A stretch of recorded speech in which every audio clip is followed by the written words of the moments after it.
నా సరుకుల్ని నా దగ్గర ఇచ్చేసావంటే మిగతా వాళ్ళు ఇక నువ్వు ప్రాణాలతో మిగులుతారు, లేదా నీ కళ్ళార నీ అమ్మగారి చావడి నువ్వు చూస్తావు.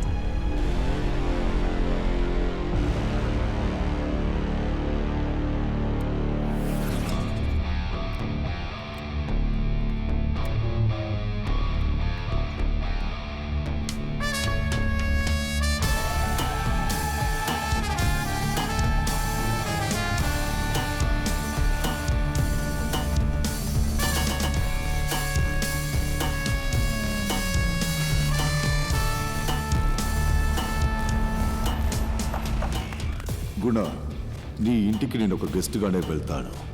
అలాగే నేను గెస్ట్లా బయటికి రావాలనుకుంటే నువ్వు నా సరుకుల్ని నా దగ్గర అప్పగించాలి. అతిథి దేవో భవ.